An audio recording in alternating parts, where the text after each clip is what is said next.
Na semana passada, o Guto Graça trazia aqui no Pulso Band News uma aferição que ele fez nas redes sobre a falta de vacinas em alguns postos de saúde, né? A gente falava sobre o fechamento de alguns postos, já que acabaram as doses. Mesmo assim, o Guto identificou que não havia uma reclamação tão grande assim nas redes.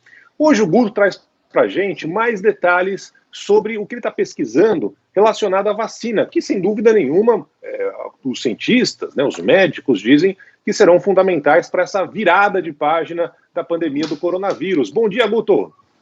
Bom dia, ô Barão, Carlos e audiência. Vacina é o caminho, é a saída. Não existe outro caminho que não seja a vacina. Qualquer coisa pensada fora disso, a gente está... Não é nem enxugando gelo, mas é qualquer coisa paliativa que não seja vacina. O que foi muito incongruente, que eu acho que a gente tem que pensar junto, Barão, mais do que trazer verdades, é a gente pensar junto aqui. O desejo pela palavra vacina, o engajamento do desejo, tipo as hashtags Vem Vacina e similares, você tem uma queda de 30% em relação a dezembro. 30%. Aí você fala, a gente está esquecendo o assunto. Não, porque no mesmo momento, redes do Brasil trazem o seguinte, um aumento de 15% de relatos de vacina no exterior. Pessoas que compartilham a vacina em Portugal, a vacina no Canadá, a vacina em Israel, testemunhas oculares de brasileiros que estão morando fora e que têm familiares aqui. Ou seja, você tem esse aumento da vacina.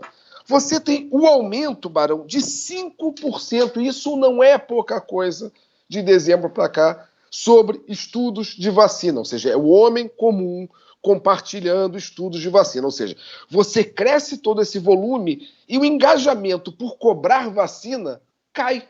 Eu queria tentar entender qual é o processo disso, porque é incongruente que a gente reclame da demora, como tem reclamado, tem sido uma coisa recorrente quando o assunto vacina aparece 10% de volume de reclamação. Agora, a gente parece estar sem se mobilizar pela vacina. A gente parece que não consegue botar digamos assim, o guiso no local certo para saber, olha, a gente precisa de vacina, a quem a gente cobra, como é que se faz?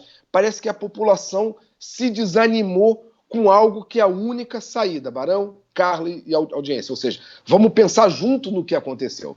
Pois é, a gente percebe que não há uma sincronia entre governo federal, governos estaduais. Tá cada um partindo para um lado, batendo cabeça, os prefeitos também não sabem direito qual diretriz seguir. Será que isso está se replicando nas redes também, Guto? Será que as pessoas estão perdidas, assim como as nossas lideranças? Olha, Carla, o que parece é que o assunto fica difuso. O que é difuso? Você não encontra. Os assuntos no Brasil, quando eles encontram, digamos assim, a quem responsabilizar, a quem culpabilizar, ele recebe uma chancela e dessa chancela vai ter um algoritmo de ataque e de defesa. Em alguns casos, sem defesa, é quase que um linchamento que você vai ter. Em outros casos, você vai ter a briga, quando entra no assunto político. O que parece estranho no combate em relação ao Covid? Entra no limbo, porque fora da bolha do presidente tem quem culpabilize o presidente. Dentro da bolha do presidente tem quem minimize a existência do Covid. As realidades locais, ou seja, fica literalmente, Carla, a gente não sabe a quem se queixar em relação à falta de vacina. Falta vacina num determinado município. Você vai se queixar com o presidente, você vai se queixar com o ministro Pazuello, com o prefeito da sua cidade, ou seja, falta o encaminhamento até mesmo para que a imprensa faça essa cobrança. Parece que a gente está num limbo. E esse limbo talvez colabore para quê? Para desmobilizar. Coisas como um Vem Vacina diminuir de dezembro para hoje, eu acho totalmente incongruente de uma sociedade que espera uma vacina para sair do Covid por questão sanitária e por questão econômica. Me parece assim incongruente essa nossa não mobilização por um plano de vacina mais eficiente, mais rápido e mais coerente. É curioso, né, isso que você falou, Guto, de quem cobrar, né? Porque como teve essa disputa, em especial do presidente Bolsonaro com o governador de São Paulo, Dória, né? E aí quem distribui são as prefeituras, é assim que funciona há muito tempo, né, no Brasil. É curioso isso, né? Qual é o responsável? Claro que o presidente é o mais fácil de ser mirado, né? Afinal de contas, quem tem que adquirir as vacinas é o governo federal, mas é curioso, né, essa história de quem você atacar ou quem você cobrar E tem também o desgaste, né, Guto, de uma situação que o pessoal já está enfrentando há tanto tempo, de uma perspectiva que ninguém aguenta mais, né?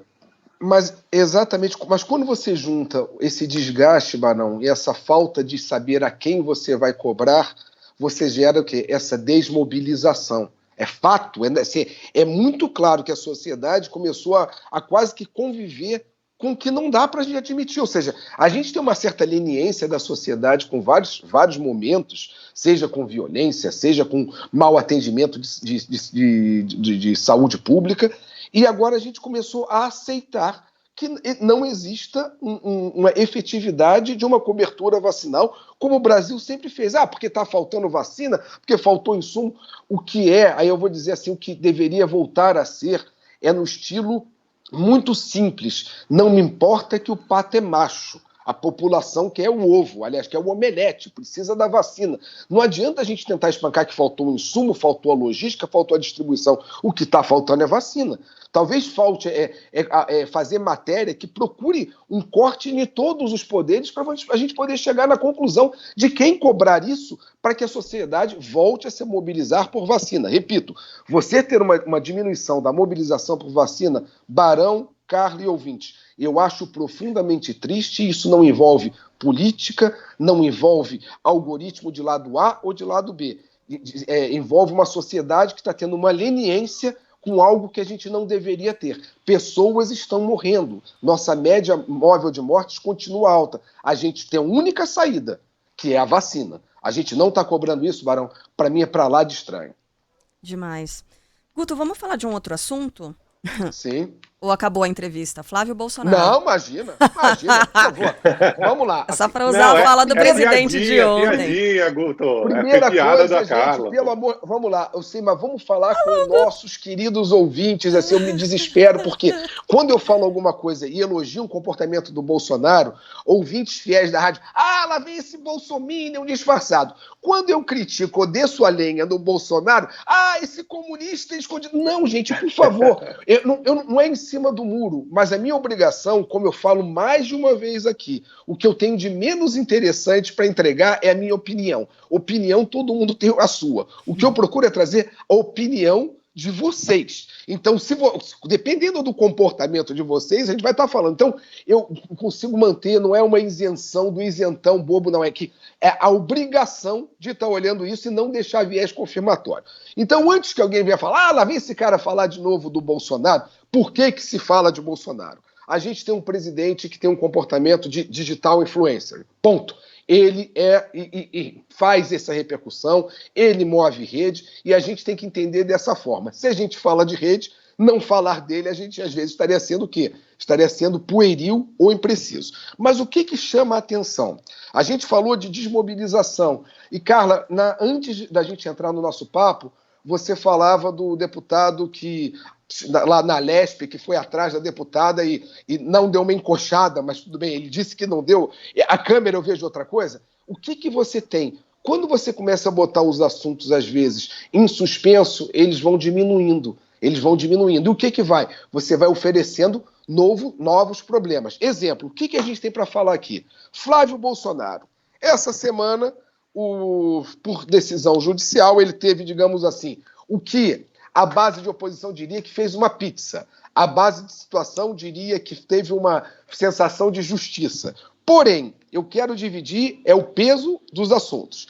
Em janeiro de 2020 para fevereiro de 2021, o assunto Flávio Bolsonaro, rachadinhas da Alerj. O assunto diminuiu 38 vezes.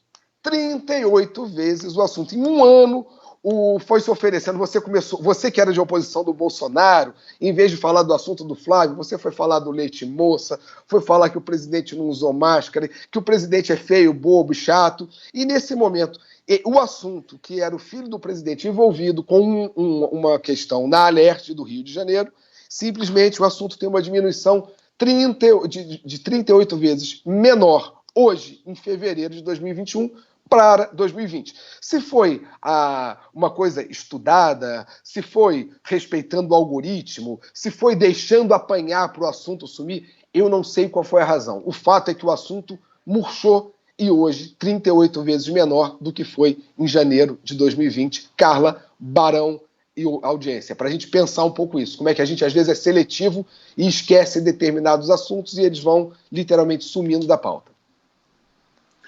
Guto Graça volta na próxima semana conversando com a gente, sempre analisando tudo o que acontece nas redes, seja para alegria de um, para desespero de outros, né? Pouco importa. Esse comunista Valeu, Guto, bolsominion.